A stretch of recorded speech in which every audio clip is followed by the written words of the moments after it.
Një nga sëmundjet më problematike të syrit është glaukoma. Dëmet që ajo shkakton janë progresive dhe të parikthyer.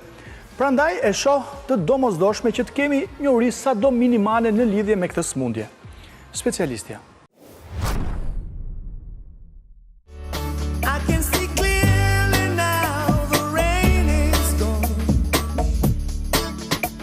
Glaukoma është një dëmtim i nervit optik. Kohët e fundit vëre që njerëzit po sensibilizohen dhe gjatë vizitave okulistike kërkohet shpesh doktoresh më ma tensionin e syrit. Pra kemi një sensibilizim. Pra siç kemi tension arterial, mund të kemi tension të syrit. Hipertension, i cili me kohën normalisht shkatron dhe nervin optik. Nervi optik është nervi të parit. Nervi të parit. Ky është një dëmtim i nervit i parikthyer. Dhe këtu qëndron edhe problemi madhor i glaukomës, sepse normalisht nuk na jep shenja. Cilët persone janë më të rrezikuar?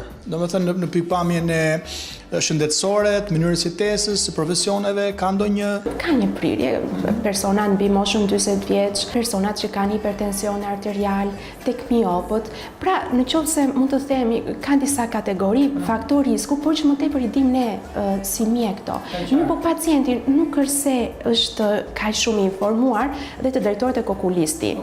Prandaj, ne çfarë rekomandojmë? Thjesht një kontroll të plot okulistik, i cili përfshin dhe matin e tensionit intraokular dhe fundus okuli, ekzamenimin e retinës për të parë gjendjen e nervit optik. Pra, ju gjithmonë një kontroll i thjesht për syze është baraz me një kontroll të plot okulistik. Për të parë, nëse pacienti ka predispozit për të bërë apo jo glaukom, duke qenë se është një sëmundje shumë serioze dhe në shumicën e rasteve nuk jep shenja. Ky është problemi që vjen është pa shenja. Domethënë ti ke një rënje të shikimit, ndoshta ti interpreton si lodhje, ja dedikon ku diun moshës ose ndërkohë që dëmet mund të jenë pariparueshme, prandaj rekomandove një vizitë për persona që kanë shqetësime, një vizitë specializuar për ta kapur, duhet kapur në kohë apo jo? Në fakt, pas moshës 40 vjeç fillon një patologji që ne i themi presbiopia, që në fakt është gjendja fiziologjike e syrit, njeriu nuk shikon më përafër dhe është tamam momenti që në momentin që ne bëjmë një vizitë okulistike për syze përafër, të shoqërohet pas të 40-ave. Më thënë unë që janë 40 e ca, duhet ta bëj se kam bërë akoma? Me patjetër. Gjithë secili hallin e vet ka. Jo, është e vërtetë. Kjo është e vërtetë.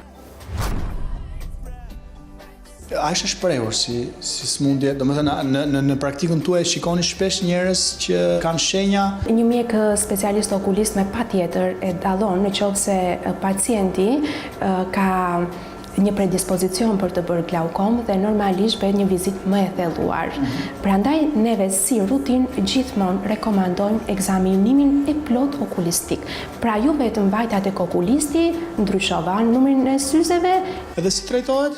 Ka disa forma trajtimi, që janë në fillim trajtimi lokal, me anë të disa pikave lokal, pastaj mund të trajtohet me lazer, por gjithsesi ne të qëndrojmë te kjo pjesa që duat vërtet që pacientët të ndërgjegjësohen gjithmonë një ekzaminim i plot i syrit. Dhe çfarë ndodh pastaj? Stabilizohet gjendja, sepse tham që atë nëse ke humbur të themi. Pra ajo çka ka humbur nuk mund të rikthehet. Por mund të kemi një ndalesë pra të përkeqësimit, dëmet korrigjohen besoj me syze të posaçme. Nëse është dëmtim i ardhur si pasojë glaukomës, atëherë nuk mund të korrigjohet me anë të syzeve. Pra pjesa e syzeve nuk ndikohet, pjesa le të themi e lenteve apo e përthyrjes dritës nuk ndikohet fare, nuk ndikon tek glaukoma shumë. Jo, dhe prandaj themi dhe tërheqim vëmendjen për këtë patologji. Jo, është shumë e rëndësishme. Është shumë patologji serioze dhe duhet trajtuar. Ju e bëni këtu besoj apo jo?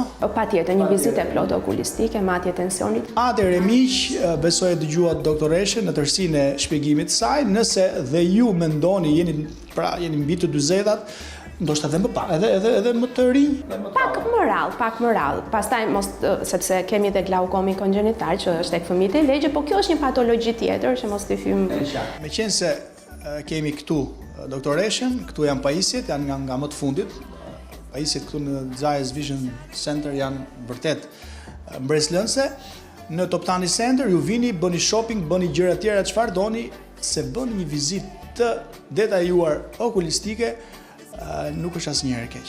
Doktoresh, të falenderoj dhe të uroj punë të mbarë në vazhdim. Do të shihemi përsëri bashkë Dhe kur them do të shihemi mirë, sepse edhe nëse nuk shihemi mirë, këtu mund ta korrigjojmë këtë pjesë. Miq të programit Elixir, ju falenderoj që më ndoqët dhe ju lë takim për një episod të radhës, pikërisht këtu në Zeiss Vision Center pranë Optika 1.